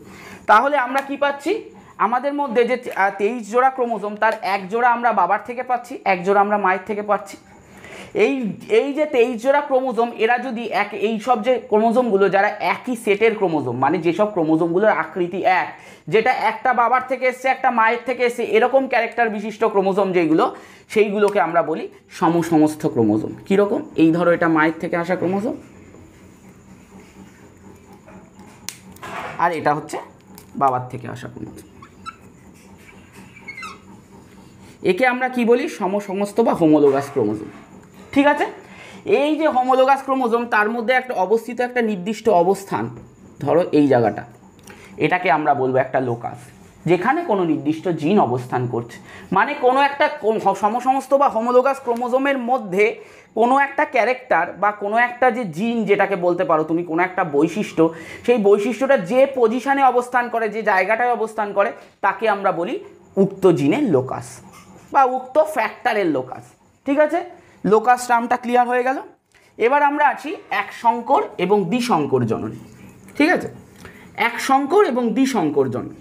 প্রথমত সংকরায়ন মানে কি, যদি আমরা লিখি এখানে এক সংকর জনন, প্রথমে এক সংকর জননটাই বলছি।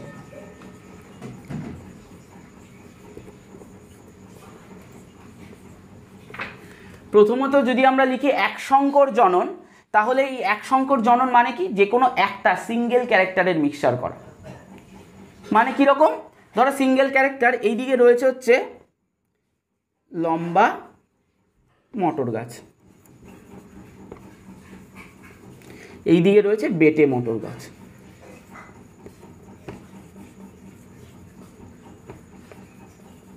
ঠিক আছে, এটা হচ্ছে লম্বা মটর গাছ, এটা হচ্ছে বেটে মটর গাছ। তো এদের ক্ষেত্রে লম্বা মটর গাছ যেটা, তাদের সাথে বেটে মটর গাছের যদি সংকরায়ন ঘটে, তাহলে আমরা কি করছি, একটাই বৈশিষ্ট্য নিচ্ছি। আমরা ধরে নিলাম লম্বা মটর গাছের লম্বা হওয়ার জন্য যে দায়ী যে এটা ফ্যাক্টর দুটো ক্যাপিটাল টি, এটার জন্য স্মল টি, তাই তো। এই যে লম্বা মটর গাছের লম্বা হওয়ার জন্য যে দায়ী, একটা কথা আমি এখানে অ্যাড করা হয়নি, সেটা হচ্ছে অ্যালিল। ঠিক আছে, অ্যালিল কথাটা আমার এখানে অ্যাড করা হয়নি সংজ্ঞার মধ্যে, আমি এটার মধ্যেই বলে দিচ্ছি অ্যালিল কি জিনিস। এই ধরো এই যে লম্বা মটর গাছ, লম্বা হওয়ার জন্য দায়ী দুটো ফ্যাক্টর আছে, ক্যাপিটাল টি। বিশুদ্ধ বেটে মটর গাছ, এদেরকে আমরা বিশুদ্ধ বলবো। হ্যাঁ, কেন বিশুদ্ধ বলছি আমরা একটু বাদে আসছি, এদেরকে আমরা বিশুদ্ধ বলবো। বিশুদ্ধর মধ্যে কি দেখতে পাচ্ছি, বিশুদ্ধ লম্বা মটর গাছ ক্যাপিটাল টি, বিশুদ্ধ বেটে মটর গাছ স্মল টি। ঠিক আছে, তাহলে এখানে কি হচ্ছে, বিশুদ্ধ লম্বা মটর গাছের মধ্যে দুটো ক্যাপিটাল টি রয়েছে, বিশুদ্ধ বেটে মটর গাছের মধ্যে দুটো স্মল টি রয়েছে। এই স্মল টি, এই যে ক্যাপিটাল টিটা কে আমি বলবো একে অন্যের অ্যালিল, মানে এটাকে এর অ্যালিল বলবো, এটাকে এর অ্যালিল বলবো। আরও ভালোভাবে বলতে গেলে এদের মধ্যে ধরো আমি সংকরায়ন করে দিলাম, কি তৈরি হলো, ক্যাপিটাল টি স্মল টি, এর থেকে ক্যাপিটাল টি এলো, এর থেকে স্মল টি এলো, গিয়ে তৈরি হলো। আমরা যদি বাবার থেকে একটা আসবে, মার থেকে একটা বৈশিষ্ট্য আসবে ক্রোমোজোমের মধ্যে দিয়ে, একটু আগে এঁকেছিলাম হোমোলোগাস ক্রোমোজোম। তোমরা যদি একটু মনে করতে অসুবিধা হয়, একটুখানি ভিডিওটাকে ট্যাপ করো পিছন দিকে, দেখে না হোমোলোগাস ক্রোমোজোমের ব্যাপারটা। তো সেখানে বুঝতে পারছো যে একটা ক্রোমোজোম মার থেকে এসছে, বাবার থেকে এসছে, তাহলে একটা ক্রোমোজোমে ক্যাপিটাল টি ছিল, আরেকটাতে স্মল টি ছিল, দুটো পাশাপাশি এসে গেছে, ক্যাপিটাল টি স্মল টি তৈরি হয়ে গেছে। এবার এর বৈশিষ্ট্যটা কি হবে, যে মানে এটা লম্বা হবে না বেটে হবে, তাই না। এই বিষয়টা নিয়ে আমরা পরে, এই যে পরের সংজ্ঞাগুলো যে আছে তাতে আমরা একটু আসছি আর কি। আমাদের এখন আপাতত বিষয় হচ্ছে যে আমরা অ্যালিল কাকে বলবো। এই যে এখানে তাহলে আমরা অ্যালিল কাকে বলবো, এই ক্যাপিটাল টিকে বলবো স্মল টির অ্যালিল, স্মল টি কাকে বলবো ক্যাপিটাল টির অ্যালিল। ঠিক আছে, এটা হচ্ছে ফুল কনসেপ্ট বস, পুরো কনসেপ্টটা মাথার মধ্যে রাখতে হবে, সংজ্ঞা মুখস্থ করে কিচ্ছু হবে না। তো এখানে আমরা ক্যাপিটাল টিটাকে স্মল টি এবং স্মল টিটাকে ক্যাপিটাল টির অ্যালিল বলবো। অ্যালিলের ফান্ডা শেষ। এরপর আমরা দেখি অ্যালিলের পর এই যে আমাদের প্রথম যেটা অ্যালিল বলে দিলাম, এবার যেটা আসছে এখানে এক সংকর জনন। এই এক সংকর জনন মানে কি, শুধুমাত্র একটা বৈশিষ্ট্য, এক সংকর মানে একটা বৈশিষ্ট্যের যদি আমরা সংকরায়ন ঘটাই, যেমন এখানে শুধুমাত্র লম্বা আর বেটে, মানে শুধুমাত্র উচ্চতার বৈশিষ্ট্যটাকেই নেওয়া হয়েছিল, তাই এটাকে আমরা এক সংকর জনন বলছি। ঠিক আছে, আর দ্বিসংকর জনন বলতে আমরা কি বুঝবো? দ্বিসংকর জনন বলতে আমরা বুঝবো যে যেখানে দুটি বৈশিষ্ট্য থাকবে, ঠিক আছে? এখানে যদি আমরা দ্বিসংকর লিখি, দ্বিসংকর জনন বলতে আমরা বুঝবো যেখানে দুটো বৈশিষ্ট্যের মধ্যে সংকরায়ন ঘটবে। কীরকম? ধরো আমি বললাম যে ইয়েলো রাউন্ড আর গ্রিন রিঙ্কেলড,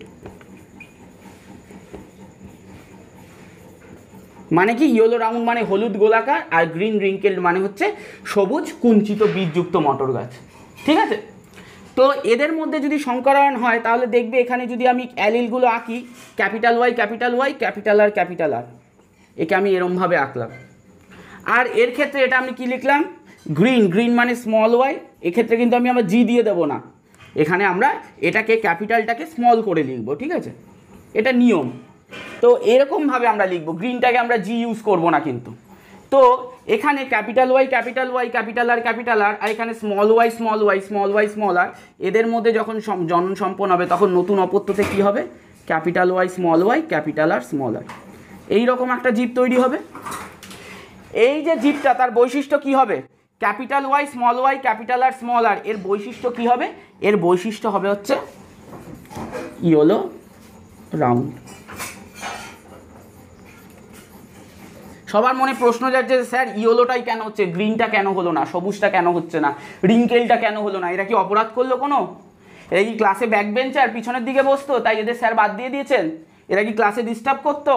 না, এরকম কোনো কারণ না, এর পিছনে অন্য কারণ আছে, সেটাতে আমরা পরে আসছি, ঠিক আছে?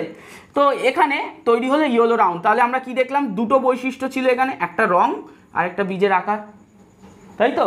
একটা ছিল বীজের বর্ণ আর একটা ছিল বীজের আকার, বা তোমার হচ্ছে বীজের যে কি বলবো, বীজের শেপ বলতে পারো, হ্যাঁ আকারই বলবো, বীজের শেপ বা বীজের আকার। তার মধ্যে যখন সংকরায়ন হচ্ছে তখন নতুন অপত্য তৈরি হচ্ছে, এই জননটাকে আমরা বলবো দ্বিসংকর জনন। কেন? এখানে দুটো বৈশিষ্ট্য আছে। কি কি বৈশিষ্ট্য? একটা আছে বীজের রং বা বর্ণ, আরেকটা আছে বীজের আকার, ঠিক আছে?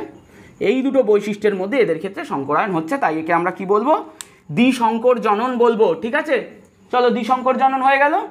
এবার আমরা এই যে তোমার যে যাদের মনে প্রশ্নটা আসছিল যে এই যে তোমার capital Y capital small Y capital R capital capital R small R, বা ক্যাপিটাল টি স্মল টি, আমি ছোট দিয়েই বোঝাই।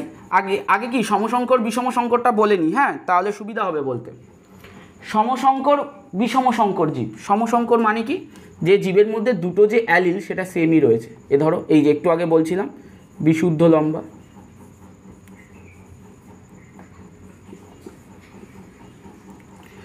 তো এদেরকে আমরা বলছি সমসংকর জীব, এদেরকেও আমরা বলছি সমসংকর বীজ, ঠিক আছে? এদেরকে বলে হচ্ছে হোমোজাইগাস। সমসংকরকে ইংলিশে বলে হোমোজাইগাস, ঠিক আছে? মানে এখানে দেখবে দুটোই যে ক্যারেক্টার আছে দুটোই সেম, দুটো টি থাকলে দুটোই ক্যাপিটাল টি, দুটো স্মল টি থাকলে দুটোই স্মল টি, দুটো ক্যারেক্টার থাকলে দুটোই ক্যাপিটাল ওয়াই হবে, এরকম হবে, ক্যারেক্টারের মধ্যে কোনো মিক্সচার থাকবে না। এবার যদি সংকর হয়ে যায়, বললাম সংকর লম্বা মটর গাছ, তাহলে তার ক্ষেত্রে কী হবে? ক্যাপিটাল টি স্মল টি হবে। সংকর মানে বুঝতেই পারছো, সংকর মানে একে অন্যের মিশ্রণ, দুটো দেখো দুটো ভিন্ন ক্যারেক্টার একে অপরের সাথে মিশে গেছে, মিশে গিয়ে তৈরি করেছে, তাই একে আমরা সংকর বৈশিষ্ট্য বলছি। এই সংকর বৈশিষ্ট্য হচ্ছে ক্যাপিটাল টি স্মল টি। এটাকে কি বলবো আমরা? এটাকে আমরা বলবো, এই হোমোজাইগাসটাকে আমরা বলবো সমসংকর, আর এইটাকে আমরা বলবো কি? বিষম সংকর বা ইংলিশে হেটেরোজাইগাস কন্ডিশন, ঠিক আছে? এটাকে আমরা বললাম বিষম সংকর বা হেটেরোজাইগাস কন্ডিশন। সমসংকর জীব হলো, বিষম সংকর জীব হলো, দুটো জীব সমসংকর বিষম সংকর আমরা জেনে গেলাম। এবার আমরা সংকরায়ন কী বিশুদ্ধ জীব সংকর জীব সেটাও কিন্তু আমি এর সাথেই বলে দিয়েছি, ঠিক আছে? তাহলে আমাদের কি হলো? এটা হলো, এটা হলো, এটা হলো, এটা হলো সমসংকর বিষম সংকর আমরা জেনে গেছি, বিশুদ্ধ জীব সংকর জীব কী জিনিস আমরা জেনে গেছি, ঠিক আছে? এতগুলো সংজ্ঞা আমাদের হয়ে গেছে। এবার সংকরায়ন। সংকরায়ন মানে খুবই সোজা। সংকরায়ন মানে হচ্ছে একটা জীবের মধ্যে যখন বৈশিষ্ট্যগুলো আসে তখন, মানে দুটো জীবের মধ্যে যখন মিলন ঘটে আর কি, তখন কি হয়? এক জীব এবং অপর জীব, এই যে এখানে যেরকম একটু আগে আমরা এঁকেছিলাম সেটা আবার। সংকরায়ন মানে জাস্ট কিচ্ছু না, সংকরায়ন মানে এই ধরো ক্যাপিটাল টি, এই ধরো স্মল টি। এদের মধ্যে যখন গ্যামেট তৈরি হয়, এটা ক্যাপিটাল টি গ্যামেট তৈরি করে, এটাকে স্মল টি গ্যামেট তৈরি করে, এদের মধ্যে এবার কি হলো, মিলন হলো। সিম্পল। যে মিলন হলে যেটা তৈরি হবে সেটা ক্যাপিটাল টি স্মল টি, আগেই দেখিয়েছি। এই যে মিলিত হওয়ার ঘটনা, এই ঘটনাটাকে আমরা ভালো ভাষায়, লাইফ সায়েন্সের ভাষায় সংকরায়ন বলি। ঠিক আছে? তো এই যে মিলিত হওয়ার ঘটনা, এটাকে আমরা কি বলবো, সংকরায়ন। হয়ে গেল সংকরায়ন, এইটা শেষ, সংকরায়ন শেষ। এরপর আমরা যে জিনিসটা নিয়ে আলোচনা করব সেটা হচ্ছে প্রকট বৈশিষ্ট্য, প্রচ্ছন্ন বৈশিষ্ট্য। সেই যে সবার মনে যে প্রশ্নটা আসছিল যে স্যার এটা ক্যাপিটাল টি স্মল টি হয়েছে, স্যার এটা ক্যাপিটাল টি স্মল টি হয়েছে, কিন্তু আপনি বলছেন এটা লম্বা। স্যার এটা capital Y small Y capital R small R হয়েছে, আপনি বলছেন এটাকে কি, হলুদ গোলাকার। তার মানে স্যার তাহলে স্মল ওয়াইটা কই গেল, স্মল আরটা কই গেল, এখানে স্মল টিটা কই গেল? ক্যাপিটাল টি তো আমরা জানি লম্বার জন্য দায়ী, আর ক্যাপিটাল ওয়াই হচ্ছে আমার হলুদের জন্য দায়ী, ক্যাপিটাল আর হচ্ছে গোলাকারের জন্য দায়ী। তাহলে বাকি এই দুজন এরা কি অপরাধ করলো স্যার? এরা কি অপরাধ করলো? এরা কোনো অপরাধ করেনি। আমি একটা সিম্পল উদাহরণ দিচ্ছি। ধরো দুই ভাই, ঠিক আছে, দুই ভাই, একটা বাড়িতে দুই ভাই রয়েছে। কে? এই নাম দাও, টিঙ্কু মিঙ্কু। টিঙ্কু এক ভাই, মিঙ্কু এক ভাই। ঠিক আছে? তো তার মধ্যে টিঙ্কু একটুখানি দুরন্ত। ঠিক আছে? ও কি করে সবসময়, তোমাদের যাদের ভাই বোন আছে তোমরা ইজিলি সেটাকে রিলেট করতে পারবে। দেখো টিঙ্কু কি করে, টিঙ্কু সবসময় মিঙ্কুকে ডমিনেট করে। ডমিনেট করা মানে কি, ধরো মা বললো যে কি খাবি, মিঙ্কু বললো মা রুটি খাবো, টিঙ্কু বললো না মা ভাত খাবো। কিন্তু টিঙ্কু কি করবে, মিঙ্কুকেও বলবে যে এই তুই বল ভাত খাবো, এরকম জোর করে বলবে, ওকেও ভাত খেতে রাজি করাবে। ঠিক আছে? এরকম ব্যাপার যে সমস্ত কিছুতে মিঙ্কুকে টিঙ্কু ডমিনেট করছে, বা মিঙ্কু যে বৈশিষ্ট্যগুলো সেগুলোকে প্রকাশ পেতে দিচ্ছে না, তার জায়গায় টিঙ্কুর বৈশিষ্ট্যগুলো প্রকাশ পাচ্ছে। তো এই ক্ষেত্রে যে এইরকমভাবে টিঙ্কুর বৈশিষ্ট্যগুলো যে প্রকাশ পাচ্ছে, তো এইটাকে আমরা কি বলি, এইটাকে আমরা বলি প্রকট বৈশিষ্ট্য। মানে যে বৈশিষ্ট্যটা অন্য কোনো বৈশিষ্ট্যকে চেপে দিতে পারে, আটকে দিতে পারে, সেই বৈশিষ্ট্যগুলোকে আমরা বলি প্রকট বৈশিষ্ট্য। ঠিক আছে? মানে এখানে এই যে লম্বাটা যেটা, সেটা হবে হচ্ছে প্রকট বৈশিষ্ট্য। এখানে যে এটা হবে, এটা হচ্ছে প্রকট বৈশিষ্ট্য। কেন? এর ক্ষমতা আছে, এই প্রকট বৈশিষ্ট্যটা বা এই যে প্রকট বৈশিষ্ট্যটা, এর ক্ষমতা আছে অপর যে বৈশিষ্ট্যটা তাকে চেপে দেওয়া, আটকে দেওয়া। তাহলে যাকে আটকে দিলাম তার নাম কি হবে? তার নাম হবে প্রচ্ছন্ন বৈশিষ্ট্য। ঠিক আছে? তার নাম হবে প্রচ্ছন্ন বৈশিষ্ট্য। যাকে আটকে দিলাম মানে যার বৈশিষ্ট্য প্রকাশ পেতে দেওয়া হলো না, সেই বৈশিষ্ট্যটা কি হবে, সেটা হবে প্রচ্ছন্ন বৈশিষ্ট্য। এর ক্ষেত্রে কি হবে, এই যে ক্যাপিটাল টি স্মল টির মধ্যে যদি আমরা দেখি প্রচ্ছন্ন বৈশিষ্ট্য কি আছে এর মধ্যে, এর মধ্যে প্রচ্ছন্ন বৈশিষ্ট্য হচ্ছে ওই বেট, এটা বেটের জিন বা স্মল টি যেটা রয়েছে, সেই স্মল টিটা কিন্তু প্রকাশিত হবে না বা আমরা প্রকাশ পাবো না, তাই তাকে আমরা প্রচ্ছন্ন বৈশিষ্ট্য বলবো। হয়ে গেল। এবার যেটা আসবো আমরা জনিত্রজনু অপত্যজনু। খুবই সোজা। জনিত্রজনু মানে মা বাবা, আর অপত্যজনু মানে তাদের সন্তান। ঠিক আছে? জনিত্রজনু মানে মা বাবা যাদের মধ্যে সংকরায়ন ঘটছে, এবং অপত্যজনু মানে সংকরায়নের ফলে যে নতুন অপত্যটা তৈরি হচ্ছে সেটা। কোনো রকম কোনো চাপ নেই, কোনো রকম খুব কঠিন কোনো বিষয় না। জনিত্রজনু অপত্যজনু এই দুটো জিনিস। ঠিক আছে? এবার জনিত্রজনু অপত্যজনুর পর কি পেলাম আমরা? ফিনোটাইপ আর জিনোটাইপ। এটা খুব ইম্পর্টেন্ট টার্ম। আমরা চেকার বোর্ড করবো, তোমরা যদি কেউ টুকটাক একটু টেস্ট পেপার ঘেটে থাকো তাহলে তোমরা সবাই জানো যে চেকার বোর্ড কিন্তু প্রতি বছর মাধ্যমিকে একটা করে আসে, আর সেটাতে কিন্তু অনেকগুলো নম্বর থাকে। প্রায় 4 থেকে 5 নম্বরের প্রশ্ন আসে চেকার বোর্ড থেকে। 2-3 নম্বরের প্রশ্ন না, 4 থেকে 5 নম্বরের প্রশ্ন। তো সেখানে আমরা বারবার পাবো ফিনোটাইপিক অনুপাত নির্ণয় করো, জিনোটাইপিক অনুপাত নির্ণয় করো। তো কি ফিনোটাইপ কি বা জিনোটাইপ কি? ফিনোটাইপ মানে কি দেখো, ফিনোটাইপ, ঠিক আছে, ফিনোটাইপ মানে কি? বাহ্যিক বৈশিষ্ট্য। কিরকম বাহ্যিক মানে কি বুঝতে পারছি না, কি আবার বাহ্যিক, আবার কি আবার ভিতরে, এরকম আবার কি আলাদা আলাদা ব্যাপার স্যাপার। ফিনোটাইপ বাহ্যিক বৈশিষ্ট্য, জিনোটাইপ মানে হচ্ছে জিনের বৈশিষ্ট্য। সোজা ফান্ডা বৈশিষ্ট্য কীরকম? ধরো আমাদের একটা সুন্দর দেখতে মেয়ে আছে এখানে, এটা হচ্ছে আমাদের সেই সুন্দর দেখতে মেয়ে। ঠিক আছে? আমাদের একটা সুন্দর দেখতে মেয়ে আছে, তার ক্ষেত্রে তার চুলগুলো পুরো লাল রঙের, যদিও মেয়েটাকে আমি কতটা সুন্দর বানাতে পারলাম আমি জানি না, তোমরা সবাই হয়তো হাসছো। আচ্ছা এটাকে ডোরেমন বানিয়ে দিই বরং। ধরে নাও ডোরেমনে মাথায় কি আছে, লাল চুল। ধরে নাও, জানি ডোরেমনের মাথায় চুল থাকে না, আমিও জানি, আমিও ডোরেমন দেখেছি। তো ডোরেমনের মাথায় লাল চুল, ঠিক আছে, এটা হচ্ছে ওর সেই পকেট যেখান থেকে সব কিছু বেরিয়ে আসে একে একে একে একে। বলবে বন্দুক বার করে দেবে, পিস্তল বার করে দেবে, গোলাপ ফুল বার করে দেবে, নবিতার যা চাই সব এর ভিতরে থাকে। আমাদের যদি একটা থাকতো কি ভালো হতো বলো, কপাল খারাপ নেই, শুভজিৎ স্যারের ক্লাস করো আর কি। তো এখানে এদের যে মাথায় দেখো, এর মাথায় লাল চুল আছে। এই যে লাল চুল যে ক্যারেক্টারটা আমি বাইরে থেকে দেখতে পাচ্ছি সেটাকে আমরা বলবো ফিনোটাইপ। একটা মটর গাছ, সেটা লম্বা, বাইরে থেকে দেখে বলতে পারছি আরে ওই তো লম্বা মটর গাছ, সেটা ফিনোটাইপ। ঠিক আছে, তুমি আমাকে দেখতে পাচ্ছ, আরে স্যারের তো চুলগুলো দেখো মাঝখান দিয়ে কিছু কিছু পেকে গেছে, দেখো দেখতে পাচ্ছ কিনা, ক্যামেরায় আসছে না মনে হতো ভালো, পেকেছে আমার, এটা আমার ফিনোটাইপ। ঠিক আছে, এবার বলে স্যার তাহলে জিনোটাইপ কি? জিনোটাইপ হচ্ছে এই ফিনোটাইপকে নিয়ন্ত্রণ করে যে জিন, সেই জিনের যে অ্যালিলিক কম্বিনেশান, মানে অ্যালিল দিয়ে যে জিনের যে কম্বিনেশানটা তৈরি হয় যার জন্য এই ফিনোটাইপটা নিয়ন্ত্রিত হয়, তাকে আমরা বলবো জিনোটাইপ। কীরকম ব্যাপার, এই ধরো এই যে আমাদের যে এই ডোরেমনের লাল চুল আমরা কল্পনা করে নিয়েছি, ডোরেমনে যদিও কোনোদিন চুল থাকে না, তো আমরা কল্পনা করে নিয়েছি ডোরেমনের লাল চুল। সো এই ডোরেমনের লাল চুলের জন্য দায়ী জিন দেখা গেল, আমরা ধরে নিলাম ক্যাপিটাল আর, স্মল আর, ক্যাপিটাল ওয়াই, স্মল ওয়াই। এরকম ধরো আমি মন থেকে বানালাম দুটো জিন, এই দুটো জিন ক্যাপিটাল আর হচ্ছে ওই ওয়াই জিনটা, যেটা এরা নিয়ন্ত্রণ করছে কি ডোরেমনের চুলের রং। ঠিক আছে, তো এই যে এইটাকে আমরা কি বলবো, এইটাকে আমরা বলবো জিনোটাইপ। আর এই চুলের বর্ণটা কি, লাল, লাল কালি দিয়ে লিখছি, লাল লাল নীল সবুজের মেলা বসেছে আমার বোর্ডের মধ্যে, তাই না? তো একটু মজা করলাম, আর কিছুই না। তো এই যে লাল যে ক্যারেক্টারটা, সেটা কি, সেটা হচ্ছে ফিনোটাইপ। ঠিক আছে, আর যে এই যে তোমার যে এই ক্যারেক্টারটা যেটা যার মধ্যে মিক্সচার ঘটেছে, তাকে আমরা কি বলবো, জিনোটাইপ। ঠিক আছে, এই কটা সংজ্ঞাই আমাদের বইতে মোটামুটি আছে, এই কটা সংজ্ঞা আমরা শেষ করলাম আজকে। এবং তাহলে আজকে আমরা কি করব, কিছু আমি তোমাদের কিছু প্রশ্ন দেব এখন, সেই প্রশ্নগুলোর পরে মানে ভিডিওটা আজকে এই অবধি এন্ড হবে, মানে এইটাই এই অবধি আজকে পড়ালাম। নেক্সট আর অ্যাটলিস্ট দুটো কি তিনটে ভিডিও আমার লাগবে এই চ্যাপ্টারটা কমপ্লিট করতে, কিন্তু আমি বলছি পই পই করে বলছি এই চ্যাপ্টার ফেলে রাখবে না।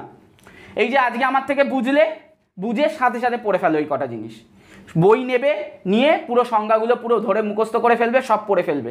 তার কারণ কি, এটা খুব ইম্পর্টেন্ট চ্যাপ্টার আর এটা বোঝার চ্যাপ্টার। আমি বলবো লাইফ সায়েন্সে এটা কিন্তু খুব বোঝার চ্যাপ্টার। এইগুলো যদি এই যে তুমি যদি সংখ্যাগুলো শুধু পড়তে, তুমি কিন্তু এত ভালো করে বুঝতে পারতে না। আমি বুঝিয়ে দিলাম, এটা এখন মাথায় আছে, যেটুকু খাতায় নোট বানিয়েছো নাও, নিয়ে এটাকে জাস্ট তাড়াতাড়ি, খুব তাড়াতাড়ি এটাকে লিখে ফেলো, মানে পড়ে লিখে ফেলো, বা যেভাবে হোক, নইলে সময় না পেলে এমনি পড়ে রাখো, এরকমভাবে জিনিসটা পড়ে রাখো কিন্তু। ঠিক আছে, এখান থেকে কিন্তু অনেকগুলো মার্কস ক্যারি করবে। চেকার বোর্ড পরের দিন শেখাবো, তোমার হচ্ছে যেটা মেইন বলেছিলাম যে 5 নম্বর আসে চেকার বোর্ড, পরের দিন শেখাবো ওটা।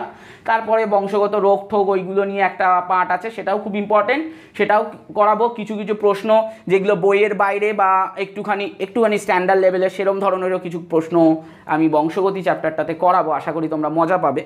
তো এখন আমরা যেটুকু শিখলাম তার উপর আমি কিছু প্রশ্ন তোমাদের দিচ্ছি হোমওয়ার্ক হিসাবে। এটা তো অনলাইন ক্লাস, তো হোমওয়ার্ক চেক করার উপায় নেই।